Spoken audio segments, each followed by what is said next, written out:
주신 우리 하나님께 참 감사를 드립니다. 저는 제일 좋아하는 계절이 가을인데요. 요즘 참 하늘도 아름답고 햇살도 아름답고 가을이라는 계절이 참 아름답다는 생각이 드는 것 같습니다. 그것을 보면서 이 세상에 많은 것들은 변하고 변함이 없지만 참 많은 것들이 변하지만 해마다 돌아오는 가을처럼 우리 하나님께서 우리 가운데 베풀어 주시는 그 사랑이 참 변함이 없다는 그런 생각이 들었습니다.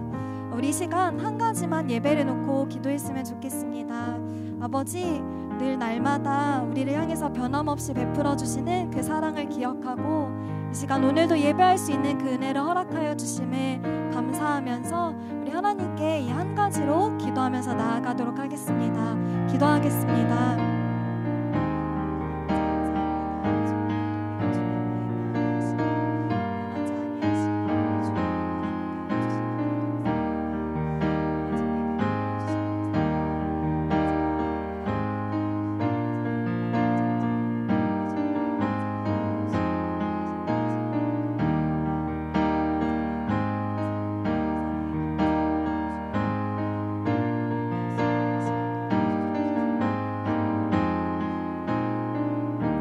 이 시간 우리 주님께만 소망이 있다고 우리 함께 고백하며 찬양하겠습니다.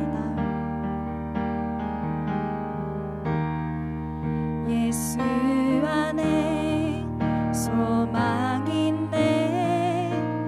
내 빛과 힘 나의 노래.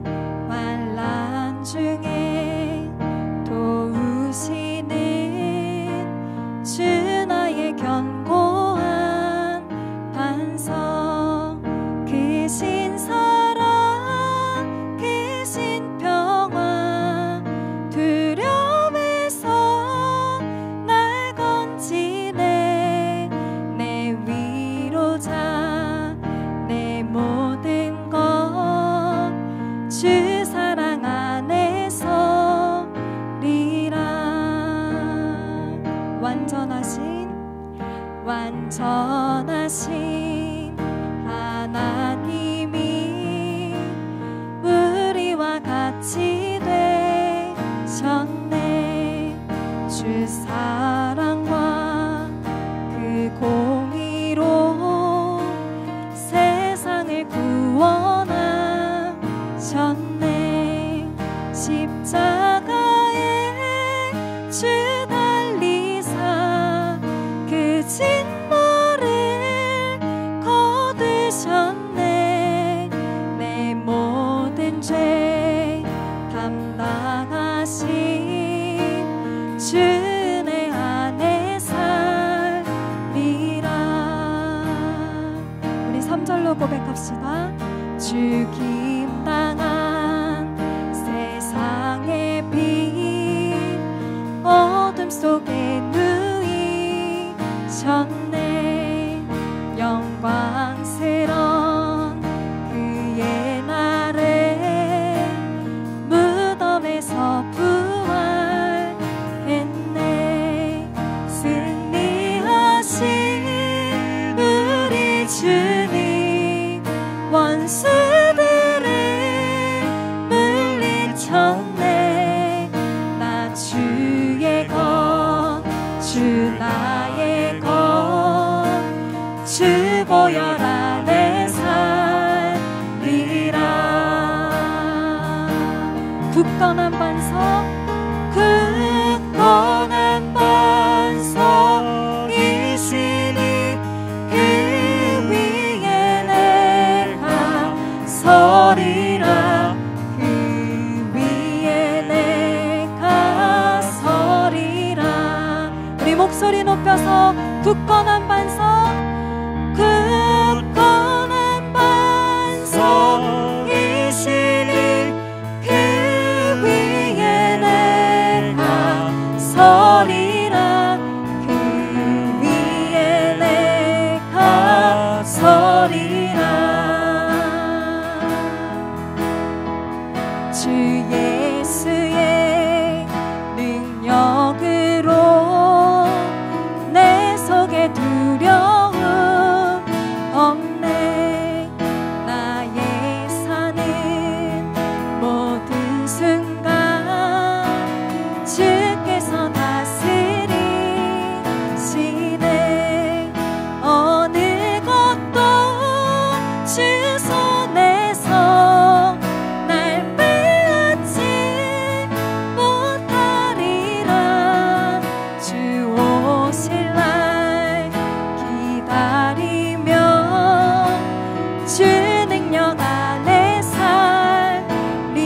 어느 것도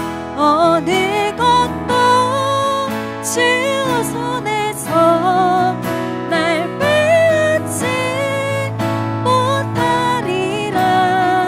주 오실 날 기다리며 주 능력 안에서 리라. 우리 시간 함께 주님 앞에 기도하기 원합니다. 우리 예수님 안에 소망이 있습니다.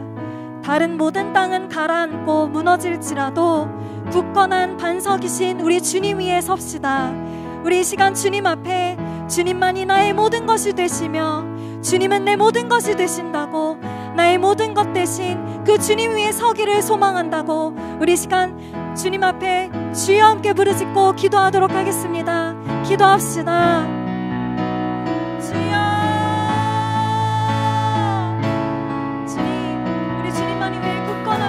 되십니다.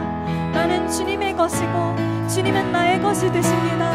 주님, 다른 그 어떤 것을 소유할지라도 우리 주님을 아버지 내 안에 모시는 그 기쁨보다는 아버지 그 어느 것도 비교할 수 없습니다.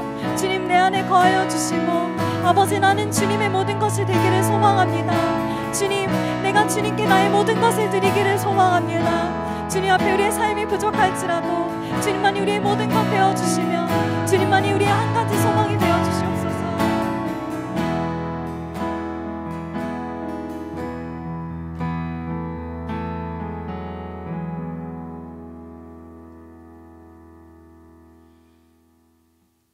나를 사랑하는 자들이 나의 사랑을 입으며 나를 간절히 찾는 자가 나를 만날 것이니라.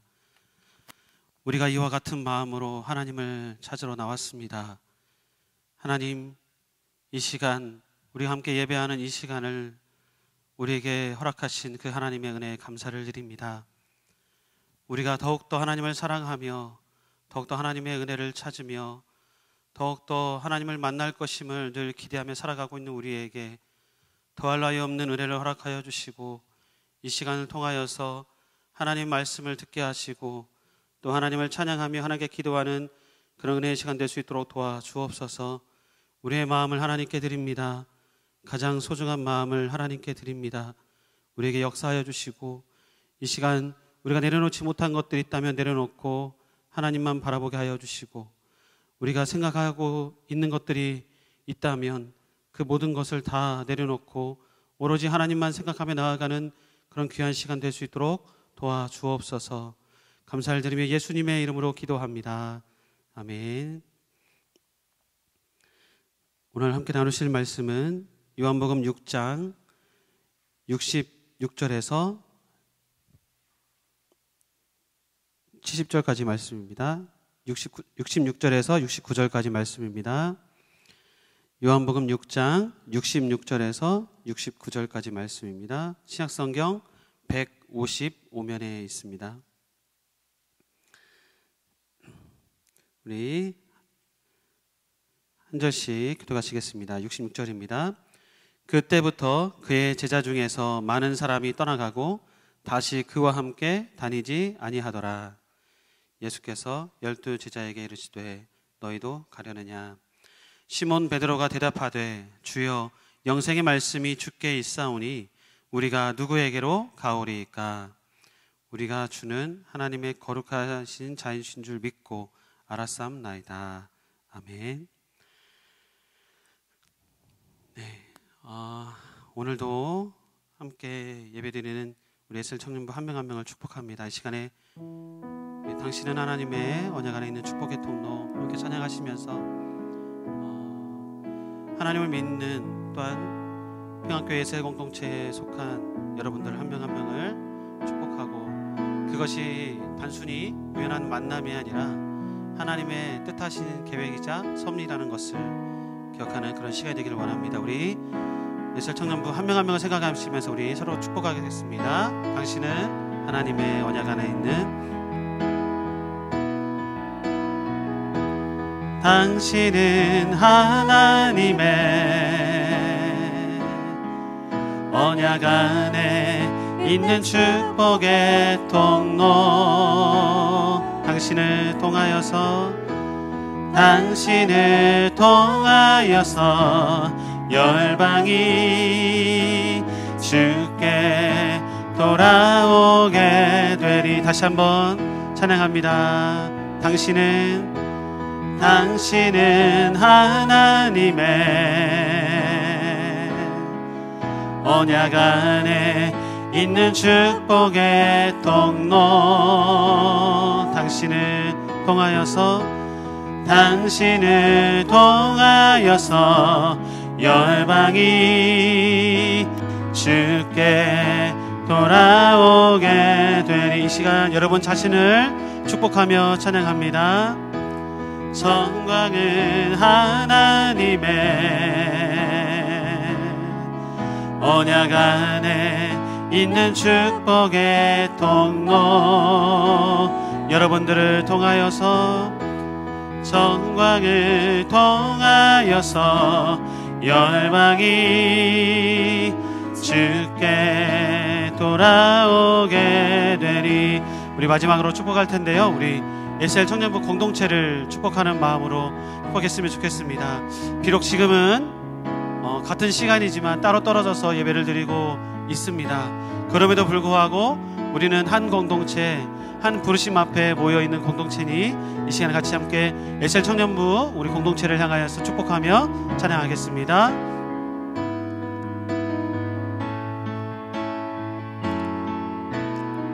당신은 하나님의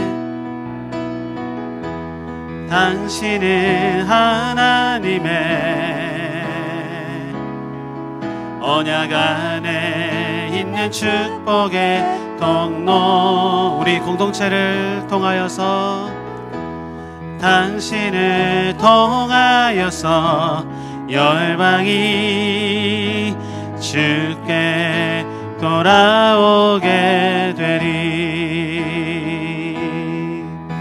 아멘. 이 시간에 우리가 함께 축복한 우리 지체들, 또한 여러분 자신들, 또 우리 공동체가 하나님께서 준비하신, 또 하나님께 계획하신 그런 축복의 통로가 되기를 간절히 축복합니다. 오늘 함께 나누실 말씀은 요한복음 6장 66절에서 69절까지 말씀인데요. 6장 전체를 한번 정리하면서 같이 함께 말씀을 나누고자 합니다.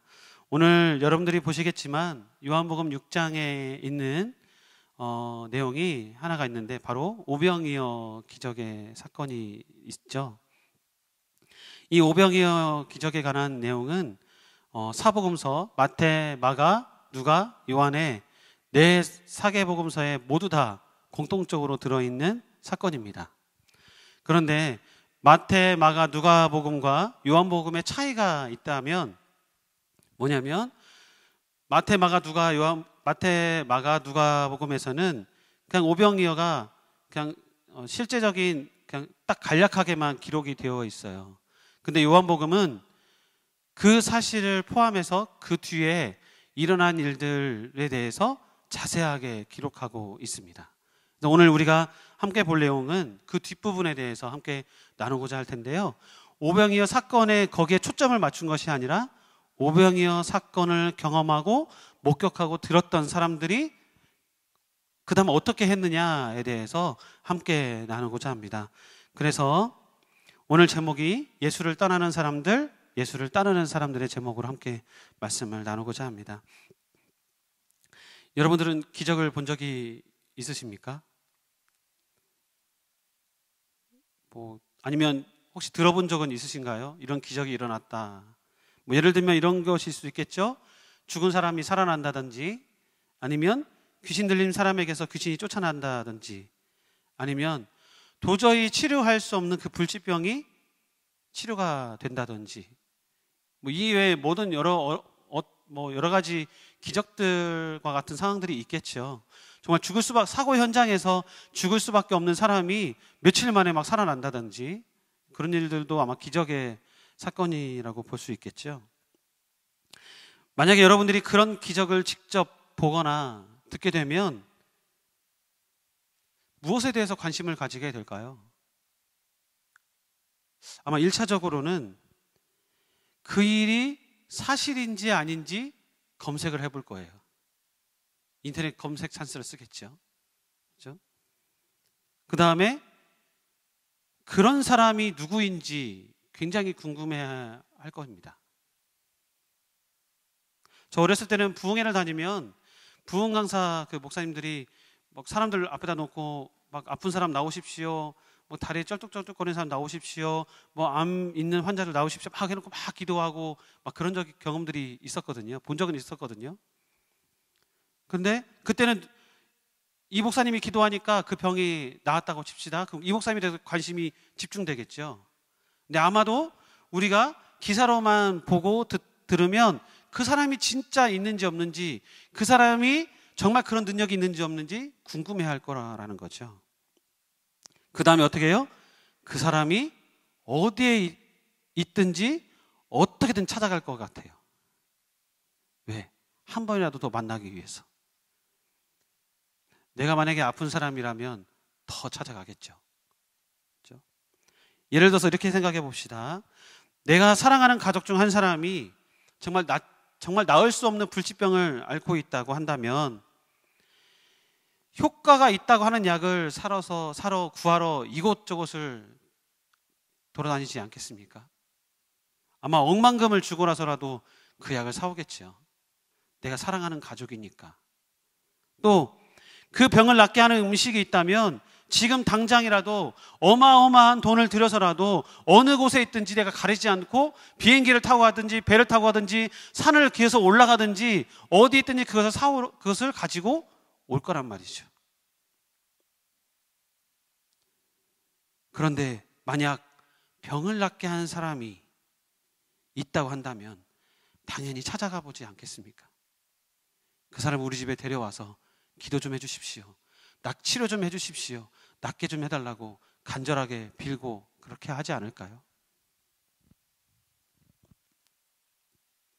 요한복음 5장까지의 기록을 보면요, 예수님이 많은 기적을 베푸셨다는 것을 알 수가 있습니다. 가나안 혼인잔치에서 포도주가 바닥나자 물을 포도주가 되게 하셨고요. 그리고 또 다 죽어가던 왕의 신하의 그 아들을 고치셨습니다. 그리고 38년간 안진뱅이였던 사람의 다리를 고치셨어요. 이 외에도 기록되지 않은 여러 많은 기적들이 있었겠죠. 그런 예수님이 배를 타고 디베랴의 갈릴리 바다 건너편으로 갔습니다. 예수님을 보기 위해서 수많은 사람들이 모여들었어요. 그 중에는 그냥 단순히 누구시지? 왜 저런 일을 하실까? 호기심 때문에 모인 사람들도 있을 것이고요. 어떤 사람은 예수님이 다른 어떤 기적을 일으킬지 눈으로 보려고 모인 사람들도 있었을 것입니다. 그리고 또 어떤 사람은 자기가 앓고 있는 병이 예수님으로 인해서 치료받기를 원하는 사람도 있었을 거예요. 비록 예수님을 가까이에서 매일 만날 수는 없지만 예수님을 향한 그 기대와 소망과 희망 때문에 예수님이라면 내 병이 낫고, 예수님이라면 내 가족이 구원받고, 예수님이라면 내가 평생 꿈꿔왔던 그런 바람들이 이루어지겠구나 라는 그 기대 때문에 예수님을 찾아갔던 사람들이 대부분이었습니다. 왜요? 그 사람들은 예수님이 이미 병든 사람을 고치셨다는 소문을 이미 보았고 들었던 사람이기 때문에 더 확신을 가지고 예수님을 만나러 갔겠지요. 그 사람들이 예수님 곁에서 예수님을 기다리고 있었습니다. 근데 지나간 시간이 지나면서 예수님이 제자들에게 이렇게 말을 해요. 저 모여있는 사람들의 식사를 해결할 방도를 제자들에게 찾아오라고 합니다. 모인 사람들이 몇 명이죠? 10절에 기록된 대로 5,000명이었습니다. 근데 성경에 보면 사람들이 5,000명이라고 되어 있는데 원어를 보면요, 이 사람들이라는 그 단어가 남자로 되어 있어요. 그러니까 남자만 5,000명이라는 거죠. 왜냐하면 그 당시에 고대 근동 지방에서 이런 말하면 죄송하지만 사람이라고 여길 수 있는 것은 남자밖에 없었습니다. 그러니까 개수를 사람 숫자를 세더라도 남자 개수를 세지 여자나 아이나 노인 개수는 세지 않았어요. 뭐 지금은 그러면 난리 나겠죠. 그런데 이때 당시에는 그런 것이 거의 대부분이었기 때문에 성경에는 남자 5천 명이 모여 있다고 기록되어 있어요. 물론 이 여자와 아이 포함하면 더 많아지겠죠. 그런데 보세요. 제자들도 지금 당장 자기들이 먹을 거리가 없어서 먹을 거리 해결해야 되는데도 불구하고 5천 명이 되는 사람들, 그 이상이 되는 사람들의 끼니를 해결해야 돼요. 대책이 없죠. 자기도 지금 어떻게 해결해야 될지 자기도 모르고 막막한데 5천 명 이상 되는 사람들의 끼니를 해결해야 된다. 도저히 불가능하다라는 것이죠. 빌립이 200데나리온의 떡, 지금으로 환산하면 약 8개월의 월급이 있어도 부족하다라고 말합니다. 어떻게 보면 이 말은 가장 현실적이고요, 상식적인 말이에요. 보세요. 5만 명, 1만 명이 되는 사람들에게 밥을 제공해 준다고 하면 5천 원짜리 도시락만 제공해 준다고도 굉장히 큰 돈이잖아요. 그렇죠? 그렇다고 삼각김밥을 주더라도 엄청난 큰 돈이고, 그렇죠? 그런데 이때 당시에 200데나리온의 떡은 8개월의 월급이었다라는 거예요. 그만한 가치가 있었다는 거죠. 그런데 이들 앞에 현실은 어때요? 8개월의 월급이 수중 안에 있는 것이 아니라 어때요? 물고기 2마리와 보리떡 5개 뿐이었다라는 거예요. 예수님께서 이 음식을 가지고 그 많은 인원을 먹이시는 기적을 보여주셨습니다. 사람들의 반응이 어땠을까요? 사람들의 반응은요, 예수님을 선지자라고 했고요, 어떤 사람은 예수님의 의사와는 상관없이 예수님을 끌어다가 자기들의 왕으로 삼으려고까지 했습니다. 그런데 이 사람들의 이런 의도를 예수님께서는 아시고 그 자리를 피하시고 산으로 올라가셨죠. 그런데 아직도 사람들은 예수님이 왜 피하셨는지를 모르고 예수님을 찾으러 다녔습니다. 그 사람들 앞에, 열정적으로 예수님을 찾으러 다니는 사람 앞에 예수님이 나타나셔서 오병이어의 기적에 담긴 복음을 설명하셨어요. 26절에서 27절, 29절을 한번 읽어보겠습니다. 26절, 17절입니다. 예수께서 대답하여 이르시되 내가 진실로 진실로 너희에게 이르노니 너희가 나를 찾는 것은 표적을 본 까닭이 아니요 떡을 먹고 배부른 까닭이로다. 썩을 양식을 위하여 일하지 말고 영생하도록 있는 양식을 위하여 하라. 이 양식은 인자가 너희에게 주리니 인자는 아버지 하나님께서 인치신 자니라. 29절입니다. 예수께서 대답하여 이르시되 하나님께서 보내신 이를 믿는 것이 하나님의 일이니라 하시니. 예수님은 자기를 열정적으로 찾아다니는 사람들이 원하는 것이 오병이어의 기적을 베푸신 그 기적에 있는 것이 아니라, 그 표적에 있는 것이 아니라 뭐 때문에 그렇다고요? 떡을 먹고 배부른 까닭이라는 거죠. 아, 예수님 옆에 있으면 먹을 것이 나오는구나. 아, 예수님 옆에 있으면 굶어 죽지는 않겠어. 내가 열심히 예수님을 따라다니면 내가 원하는 것을 예수님께서는 해줄 수 있겠구나라고 생각했다라는 거예요. 성경에 보통 기적이라는 것은요, 인간이 할 수 없는 일이 일어난 것을 말하죠.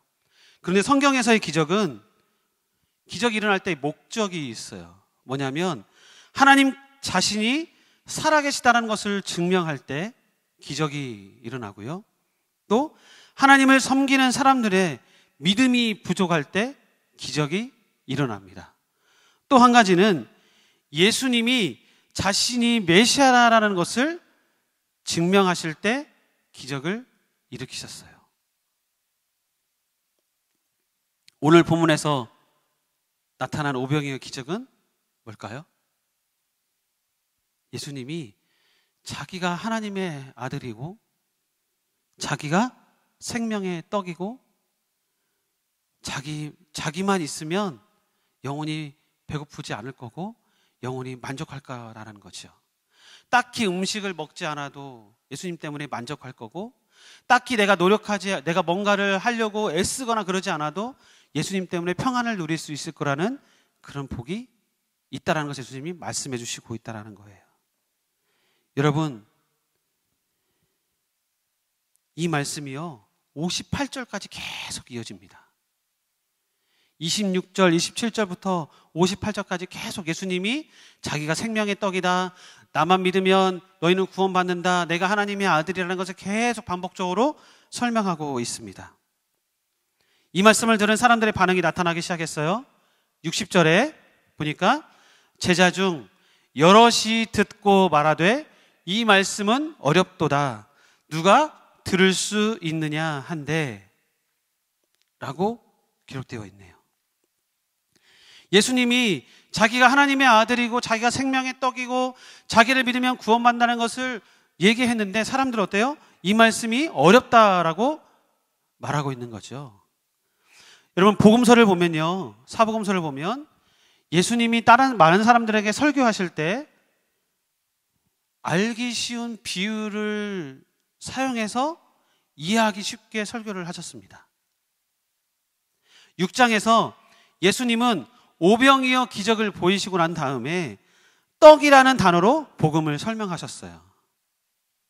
그냥 허무맹랑한 것을 가지고 와서 자기가 생명의 떡이라고 자기가 하나님의 아들이라고 설명한 것이 아니라 떡, 사람들의 최대의 관심사였던 떡을 가지고 설명하셨다라는 거예요. 이해 못할 리가 없어요. 그렇죠? 여기서 그러면 어렵다라고 번역된 이 단어가 무슨 뜻일까? 여기서 어렵다라는 이 단어는요, 본래 그 헬라어에서는 말라있는, 굳어버린, 뻣뻣한 이런 뜻을 가지고 있어요. 보세요. 제자들은 이 예수님께서 하신 말씀이 단순히 지식적으로 어려운 것이 아니라, 이해하기 어려운 것이 아니라 그 말씀을 듣는 내내 마음이 가지 않았다라는 거예요. 예수님께 마음을 전혀 주지 않았다라는 거고요. 예수님의 말씀에 전혀 동의하지 않았다라는 거고요. 예수님의 하신 말씀에 전혀 나는 따를 생각이 없다라는 거예요. 마음이 이미 말라버린, 예수님 향해 그 마음이 이미 뻣뻣하게 굳어버린 그런 마음이었다라는 거예요. 예수님이 주시는 평안함과 만족이 있는 떡과 기적은 좋지만 예수님 말씀처럼 살기는 조금 어렵다라는 거죠. 고개가 갸우뚱하는 거죠. 내가 생각하는 삶은 예수님이 말씀하신 삶이 이런 삶이 아닌데 자꾸만 예수님은 나에게 왜 희생하라고 할까? 왜 자꾸만 예수님은 다 버리고 예수님을 따르라고 할까? 왜 자꾸만 예수님은 나에게 너의 것을 내려놓으라고 말할까? 그냥 예수님 믿어서 내 병이 낫고 잘 먹고 잘 살고 걱정 없이 살면 되는데 예수님 자꾸만 어때요? 나에게서 모든 것을 자꾸만 내려놓으라고 하는 것이죠. 예수님처럼 살기 싫었고 예수님처럼 되기는 싫었던 것입니다.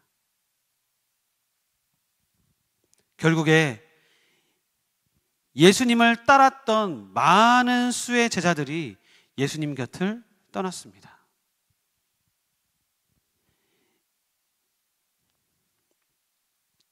66절입니다. 우리 66절 한번 같이 한번 읽어보겠습니다. 시작.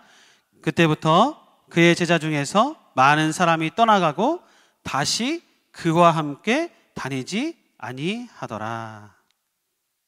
언제부터죠? 예수님이 내가 하나님의 아들이고 내가 생명의 떡이고 나만 있으면 돼, 내가 구원자야, 내가 메시아야 라고 말했던 그 순간, 그 이후부터, 그 말을 들은 이후부터 사람들이 떠나갔습니다. 어떤 사람들이에요? 이 사람들이 그의 제자 중에서 많은 사람이 떠나갔다라고 합니다.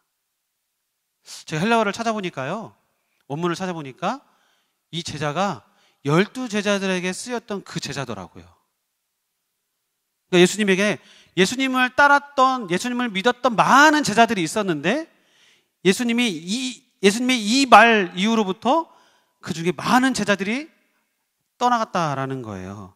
여기서 떠나가다라는 말은 뭐냐면 자신이 살던 생활로, 그리고 자신의 생각으로, 자신의 가치관으로 다시 돌아갔다라는 의미인 거죠. 어떤 삶? 예수님 없는 삶으로 다시 돌아갔다라는 거예요.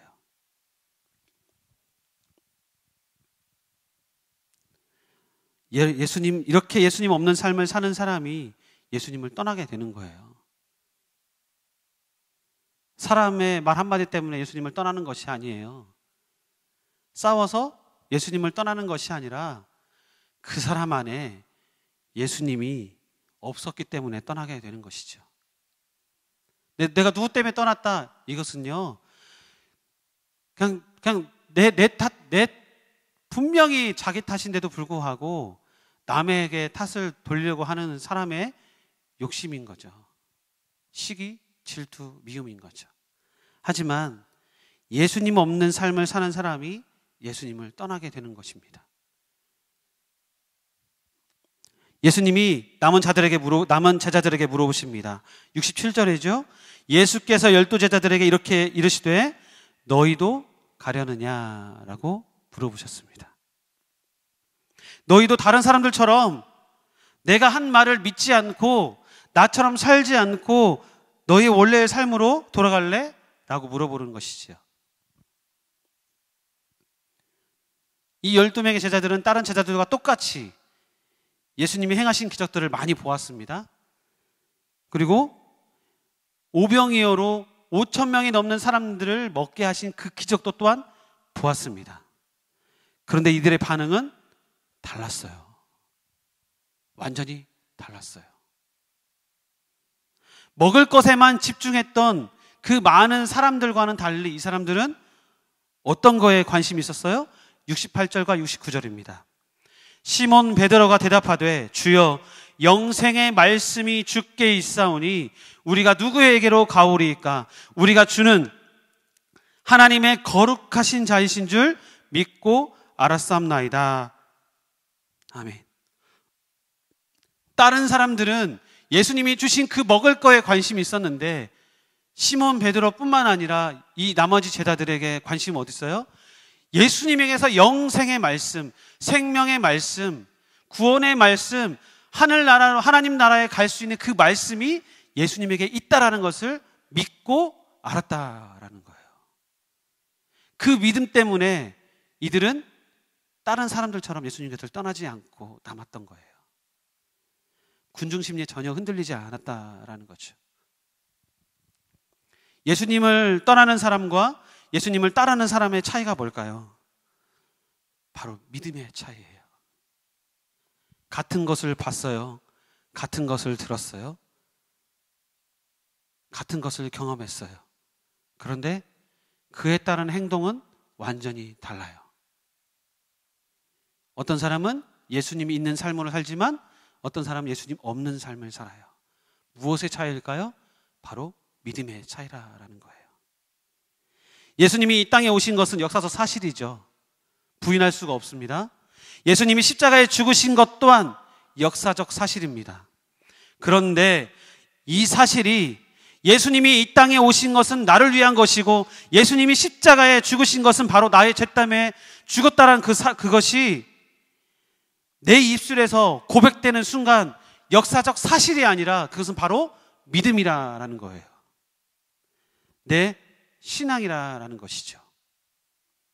예수님을 떠나는 사람들은 예수님이 보이신 기적을 볼 때 단순히 내가 원하는 것을 채워주시겠구나 하고 여겼을 뿐 저분이 바로 하나님이 나에게 보내주신 메시아구나 구원자라고 여기지는 못했다라는 거예요.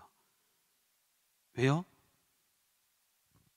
믿음이 없었기 때문에, 믿음의 차이가 있었기 때문에 그렇습니다. 예수님이 있는 삶은 삶 속에서 늘 예수님이 계시다는 사실을 인식하면서 사는 사람이에요. 반면에 예수님 없는 삶은 그 반대겠죠. 전혀 내가 살고 있는 이 세상에서 예수님이 있다라고 단 한 번도 인식하지 못하는 사람입니다. 이 둘의 차이가 있어요. 이 차이가 언제 나는 줄 아세요? 가장 어려울 때 뭐 가장 슬플 때, 아니면 가장 기쁠 때, 아, 예수님이 살아계시구나, 예수님이 나와 함께 계시구나, 이렇게 느낄까요? 아니에요.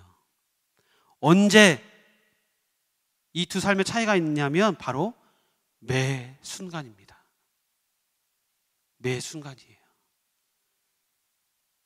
시편 46편 1절에서 3절 말씀입니다.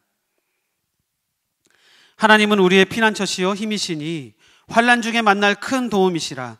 그러므로 땅이 변하든지 상이 흔들려 바다의 가운데 빠지든지 바닷물이 솟아나고 뛰놀든지 그것이 넘침으로 산이 흔들릴지라도 우리는 두려워하지 아니하리로다. 시편 34편 4절입니다. 내가 여호와께 간구하매 내게 응답하시고 내 모든 두려움에서 나를 건지셨도다. 예수님 있는 삶과 예수님 없는 삶의 차이가 힘들 때, 어려울 때, 슬플 때 그때만 일어나는 것이 아니라 매 순간 나타난다라는 거예요. 영적인 분별력을 가지고 예수님이 나와 함께 하시는구나라는 걸 아는 사람은요, 매 순간 그것을 느낀다라는 거예요. 그래서 삶이 어때요? 행동이 어때요? 말하는 게 어때요? 하나님께서 기뻐하시는 행동, 하나님께서 기뻐하시는 삶, 하나님께서 기뻐하시는 말이 나오겠죠. 그게 믿음 있는 삶, 예수님 있는 삶, 예수를 따르는 사람들의 삶의 모습이라는 거예요. 그냥 사람들 앞에, 사람들 모여있을 때 사람들 앞에서 거룩하고 경건한 척하고 뭔가 내가 정말 믿음 있는 척 하는 것이 믿음 있는 삶이 아니라 평상시에 내 모습이 매 순간 하나님이 나를 이끄시고 도우시고 함께 하신다는 것을 믿는 사람이 바로 그처럼 고백할 수가 있다라는 거죠. 예수님을 믿는다고 말하는 사람이 참 많습니다. 그렇죠? 물론 예전보다 많이 줄었죠. 왜 줄었을까요? 아마도 나름 예수님에 대한 환상을 가지고 교회 다녔을 수도 있어요. 예전에는 그렇게 전도했었습니다. 예수님 믿으면 복 받아요. 예수님 믿으면 돈 많이 법니다. 예수님 믿으면 좋은 직장 잡을 수 있습니다. 예수님 믿으면 좋은 남편, 좋은 여자 만나서 결혼할 수 있어요. 라고 전도를 했던 적이 있었어요. 과거에. 환상이고 오해죠. 그리고 그런 사람들이 말씀을 보기 시작합니다. 기도하기 시작하죠. 기다리겠다고, 그분의 제자가 되겠다고, 그분처럼 살아겠다고 다짐합니다. 베드로처럼이요. 베드로처럼 예수님이 하나님의 거룩하신 자인 줄 알겠다고 고백했던 것과 똑같이 고백합니다. 그런데 시간이 지나면서 어떻게 해요? 사람들이 예수님으로부터 떠나갑니다. 왜요? 현실을 보니까 예수님이 말씀하신 대로 살 수가 없었기 때문이죠. 기다릴 수가 없고 벅차기만 한 거예요. 예수님을 믿지 않는 사람들보다 때로는 내가 바보처럼 사는 것 같이 느껴지고, 때로는 내가 능력이 없어 보일 때도 있고, 내가 생각했던 이 예수님을 믿는 삶이 아니었고, 내가 추구하는 믿음의 모습이 아니라고 하면서 예수님을 떠나간 것입니다. 여러분은 어떠십니까? 옛날에 가졌던 그 마음, 하나님을 처음에 만났던 그 마음을 아직도 가지고 계세요? 아직도 가지고 계신다면 너무나도 대단한 일이겠죠.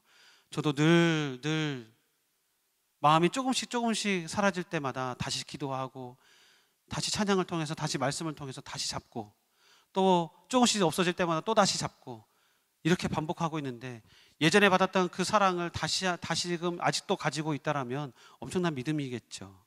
그런데 우리의 현실은 우리를 가만 놔두지 않는다라는 거예요. 자꾸 우리의 믿음을 연약하게 만들고요. 자꾸 우리가 하나님의 말씀에 기다리지 못하게 만들고, 자꾸만 하나님을 향한 품었던 그 소망이 점점 사라지게 만들어요. 우리에게 좋은 일만 일어날까요?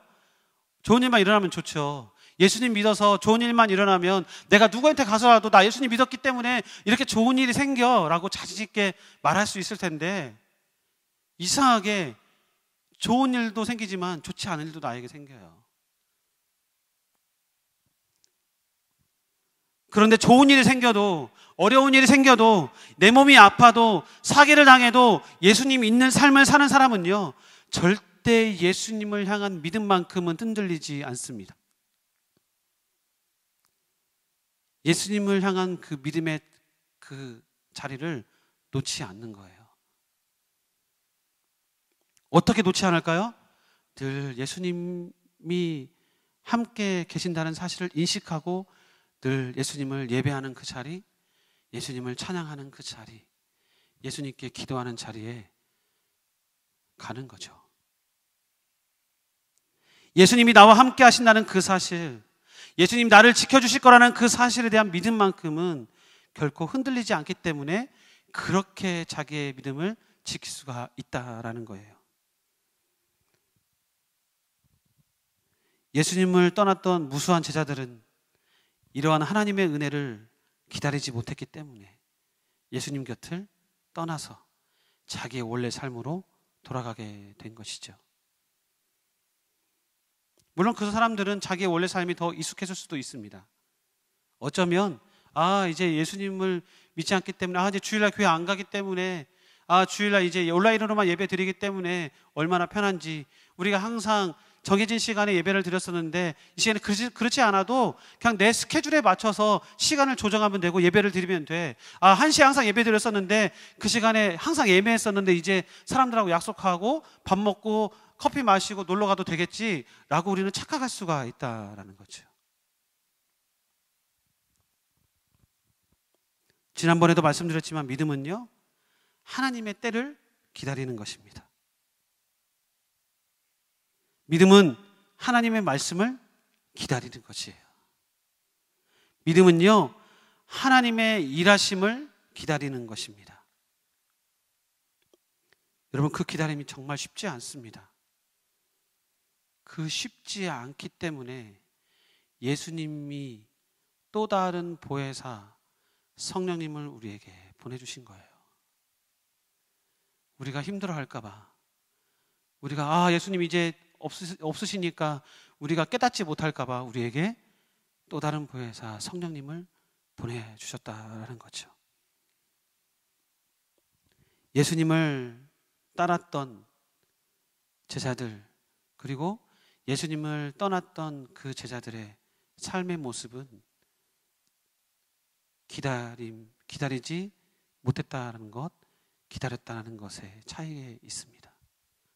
사랑하는 여러분, 진정한 그리스도인은요, 성경을 연구하고 예수님을 연구하고 예수님의 삶을 연구하는 사람이 아니에요. 진정한 그리스도인은요,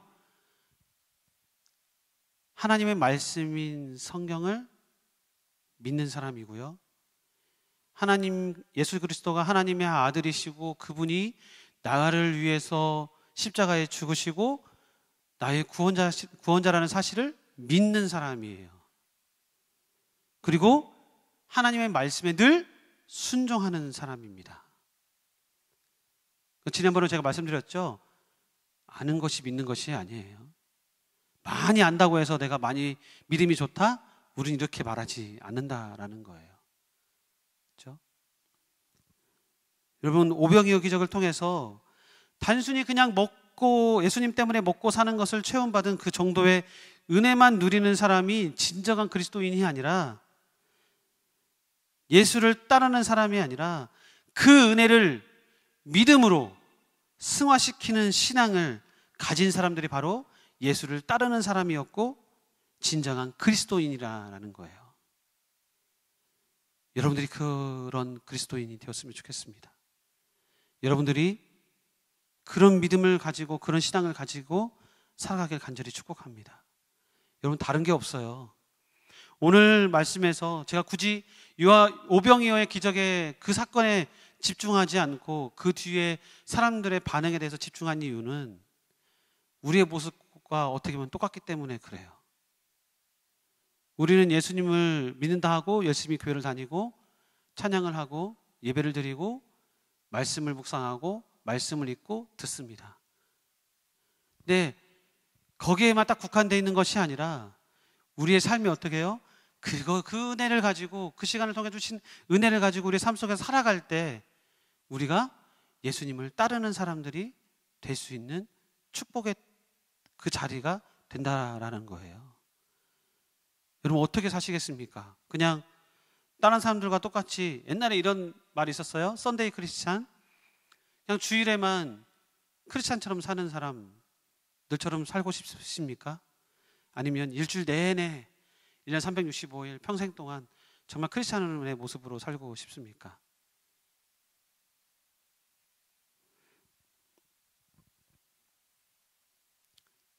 예전에 학교 다닐 때 부끄러운 모습이 있었어요. 분명 나도 모태신앙이었고 열심히 교회를 다니고 예배를 드리고 또 가르쳐주는 말씀 잘 듣고 찬양도 열심히 하고 나름대로 신앙생활 열심히 했다고 했는데 나도 모르게 내가 주어진 상황 속에서 내가 그리스도인이라는 것을 잠시 망각하고 잊어버리고 살 때가 많았다라는 거예요. 뭐 이 정도면 괜찮지, 이 정도면 뭐 나처럼 신앙생활 해도 괜찮아, 이 정도 하나님 다 이해해 주실 거야 라고 나도 오해했던 적이 많았다라는 거예요. 그런데요, 그 기준은 내가 정한 것이지 하나님 정한 것은 아니에요. 그렇죠? 이 정도만 해도 괜찮아, 이건 내가 정한 것이죠. 하나님이 딱 정해주신 건 아니라는 거예요. 근데 우리는 자꾸만 내가 정한 기준에 따라서 신앙생활을 하려고 하고, 내가 정한 기준에 따라서 열심을 품으려고 하고, 내가 정한 기준에 따라서 봉사하려고 한다라는 거죠. 그렇죠? 내가 정한 기준에 따라서 하면요 오래 못 가요. 그리고 항상 내 입에서 불평과 불만이 나오고 원망이 나오고 그래요. 아, 내 쟤 때문에 못 하겠어. 나는 아무런 잘못 없는데 쟤 때문에 진짜 교회를 못 다니겠어. 쟤 때문에 봉사를 못 하겠어. 나는 그냥 나 편하게 교회 다니고 싶어. 나도 마음 편하게 그냥 나도 말씀 듣고 예배 드리고 싶어 라고 한다는 거죠. 다 자기한테는 잘못이 하나도 없고 다른 사람한테만 잘못이 있다라고 말한다라는 거예요. 그렇지만 하나님께서 우리에게 주신 은혜는 너 때문에 내 아들이 십자가에서 죽었어. 너 때문에 내 아들을 사람의 모양으로 너에게 보냈어. 왠 줄 알아? 내가 너를 사랑하니까. 너는 그런 모습으로 지금까지 나를 섬겼고 나를 사랑했지만 그럼에도 나는 너를 용서하기 위해서 내 아들을 보냈다. 하나님의 마음인 것이죠. 그 하나님의 아들이 많은 사람들을 구원하기 위해서 여러 기적들을 베푸시고 그 기적들에 대해서 설명하시고 많은 사람들이 죽게 돌아오기를 간절히 원했다라는 거예요. 여러분, 안 믿는 사람들이 예수님을 떠난 게 아니에요. 예수님을 믿고 따랐던 많은 제자들 중에서 많은 사람들이 예수님을 떠났습니다. 몇 명만 예수님을 따랐어요. 여러분은 예수를 떠나는 사람이 되고 싶습니까? 예수를 따르는 사람이 되고 싶습니까? 단순히 먹고 사는 것에만 신경 쓰다 보면 예수님이 안 보여요. 그렇죠? 내가 잘 되기만을 바라는 사람은요, 예수님이 잘 안 보여요. 나만 잘났다고 여기는 사람은요, 예수님이 잘 안 보여요. 내가 아무리 잘나도 다른 사람이 더 잘났다라고 말하는 사람, 그런 사람한테 예수님이 어떤 분이신지 인식하기 시작됩니다. 여러분에게 그런 예수를 따라가는 그런 사람의 모습이 여러분에게 있었으면 좋겠고요. 예셀 청년부 한 사람 한 사람이 참된 그리스도인이 되기를 예수님의 이름으로 간절히 축복합니다.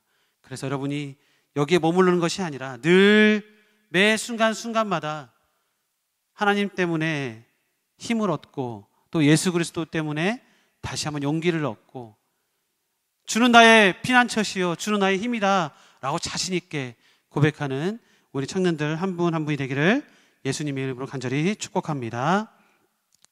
이제 함께 같이 기도했으면 좋겠는데요.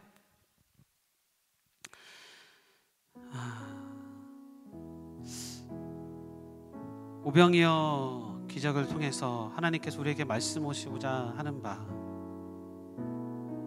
그것은 간단했습니다.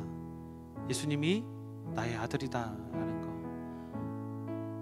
봐라, 내 아들 예수는 이런 능력을 가지고 있다. 그런데 그런 표적을 보았음에도 불구하고 많은 사람들이 예수님에게서 돌아섰습니다. 자기가 원했던 삶, 자기가 하고 싶은 삶으로 다시금 돌아갔어요.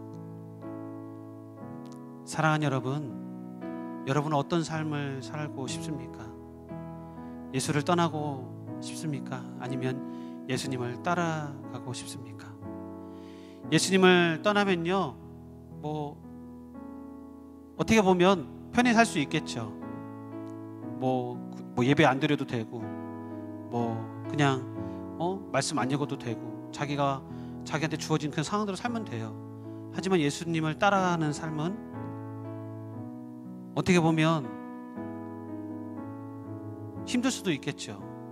늘 말씀과 함께 해야 되고, 늘 기도해야 되고, 늘 다른 사람들과 부대끼면서 다투면서도 그래도 품고 살아가야 되고, 예배를 드려야 되고, 말씀을 읽어야 되고, 묵상해야 되고, 기도해야 되고, 어떻게 보면 힘든 일들이 계속되는 것처럼 보입니다. 그런데도요, 아직도 예수님을 따르는 사람들이 많다라는 거예요. 그 자체가 힘든다고 여겨진다면 예수님은 따를 수 없습니다. 그 자체가 은혜이기 때문에, 그 자체가 하나님을 알아갈 수 있는 길이기에, 그 자체가 예수님이 구원자라는 사실을 온전히 알 수 있는 유일한 길이기에, 그것이 기쁨이고 그것이 복이라는 거예요. 그래서 아직도 예수님을 따라가는 사람들이 많은 것입니다. 사랑하는 여러분, 여러분들이 그런 사람이 되기를 간절히 소망합니다. 하나님, 이 시간 기도할 때 하나님, 나에게 예수님이 살아계시다는 것을 늘 믿음으로 고백할 수 있도록 도와주십시오. 예수님이 나의 죄 때문에 십자가에 돌아가셨다는 것을 늘 믿음으로 고백할 수 있도록 도와주십시오. 내가 예수님께서 보이신 모든 것들을 다 믿음으로 순종하며 나아갈 수 있도록 나에게 믿음을 허락하여 주옵소서.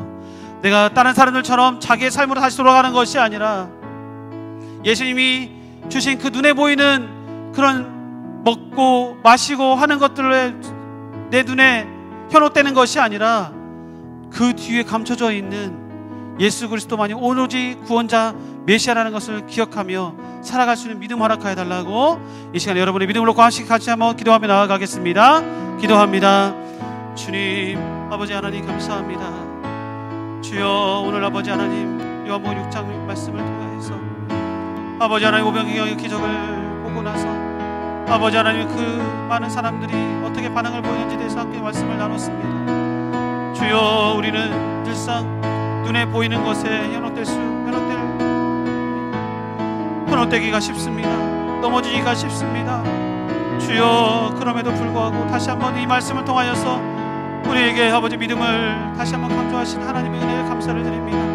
주여, 우리가 아버지 하나님 다시 한번 우리 마음 가운데 주님 예수 그리스도를 향한 믿음에 회복될 수 있도록 도와주시고, 믿음 있는 삶, 예수님이 있는 삶을 살아갈 수 있도록 주여 도와주시길 간절히 소망합니다. 주여, 예수를 따라가는 삶이 어떠한 삶이 복된 삶이라는 것을 날마다 기억할 수 있도록 도와주시고, 아버지 하나님 내 삶 가운데서 나 자신을 아름답게 만드는 가장 귀한 삶이라는 것을 기억하며 나아갈 수 있도록 도와주시길 간절히 원합니다. 주여,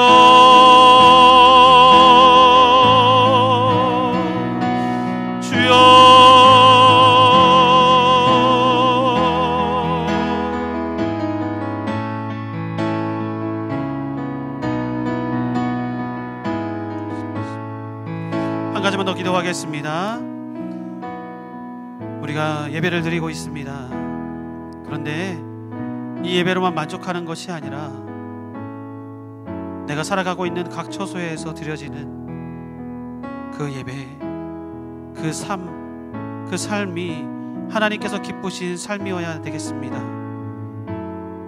그 삶을 통해서 하나님께서 영광 받으실 것입니다. 이 시간 기도하실 때 하나님, 나의 삶이 하나님께서 기뻐하시는 그런 예배가 되길 원합니다. 나의 삶이 정말 많은 사람들에게 영향을 줄 수 있는 그런 예배가 되길 원합니다. 나의 삶이 많은 믿지 않는 자들에게 가장 선한 영향력을 끼칠 수 있는 그리스도의 향기가 되기를 원합니다. 나의 삶이 나 자신의 믿음을 다시 한번 돌아보고 연약할 때 다시 한번 예수 그리스도의 은혜를 기억해내는 그런 삶이 되기를 간절히 소망합니다. 이 시간에 우리의 삶이 예배를 드리기 위해서 이 시간에 함께 기도하며 나아가겠습니다. 기도합니다. 좋으신 하나님 감사합니다. 아버지, 우리가 예배를 드립니다. 아버지, 예배가 여기서 끝나는 것이 아니라 우리의 삶으로 전해지게 하여 주시고 우리 삶 가운데서 말과 행동과 생각으로 나올 때 주님 아버지 하나님 은혜를 더해 주시기를 소망합니다. 주여 아버지 하나님이 아버지 하나님 그냥 생각으로만 머물러 있지 않게 하여 주시고 아버지 하나님 그냥 말로만 머물러 있지 않게 하여 주시고 우리의 삶이 날마다 하나님께서 기뻐하실 삶이 될 수 있도록 주님 도와주시길 간절히 소망합니다. 주여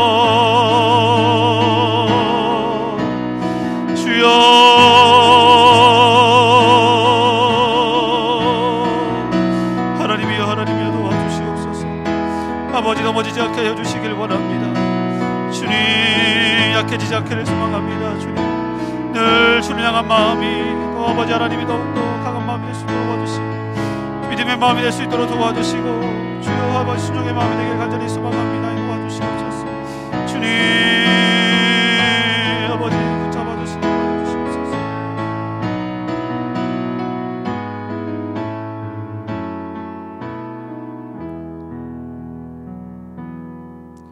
주님, 오늘 말씀을 통하여서 오병이어의 기적을 보고서도 예수님을 떠났던 사람들 또한 예수님을 따랐던 사람들과 함께 말씀을 나누었습니다.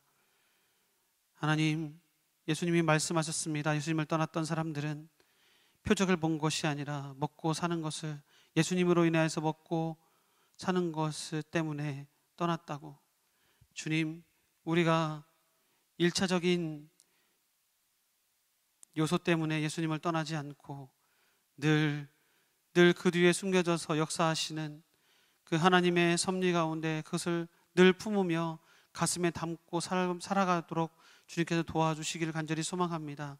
그로 인하여서 하나님께서 기뻐하는 삶이 무엇인지를 다시 한번 기억할 수 있도록 도와주시고 우리가 믿음을 가지고 하나님의 때와 하나님의 도우심과 하나님의 일하심을 기다리며 나아가는 우리가 될 수 있도록 도와주시기를 간절히 소망합니다. 아버지 하나님, 우리가 기다리지 못할 때가 있습니다. 하나님의 도우심을 아버지 하나님의 도우심이 너무 늦게 온다 하여서 우리가 원망할 때도 있습니다.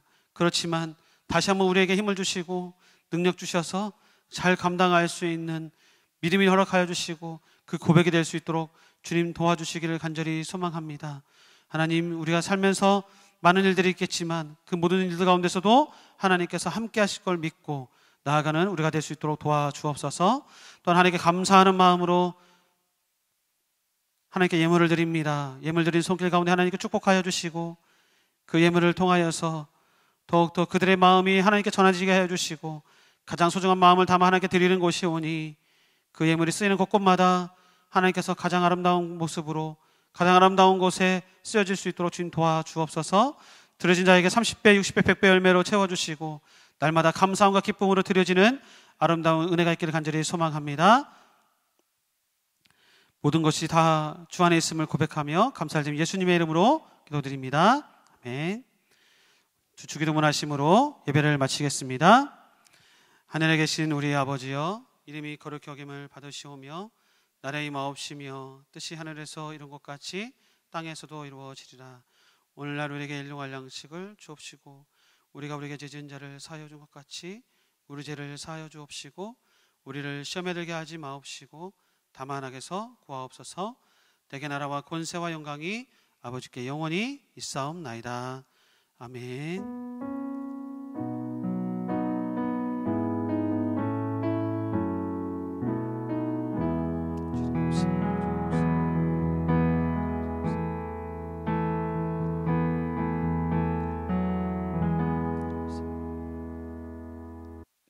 특별한 일 없으면 다음 주부터 대면으로 아마 예배가 시작될 텐데요. 비대면이든 대면이든 우리가 계속 해왔던 거기 때문에 우리가 잘 준비해서 지킬 수 있었으면 좋겠고요. 우리가 평소에 사는 삶 속에서 늘 또 하나님과 동행하는 여러분들이 되었으면 좋겠고, 하나님께서 이렇게 사는 것을 기뻐하겠구나라고 우리는 이제 알고 있잖아요. 행동이 안 돼서 그렇지 우리는 이미 머릿속으로 다 알고 있거든요. 그리고 우리 양심에 잘 알고 있잖아요. 그래서 그거에 따라서 함께 열심히 사는 우리 제대 되었으면 좋겠고요. 서로가 서로에게 축복의 한마디라도 좀 해주는 그런 좀 한 주가 되었으면 좋겠어요.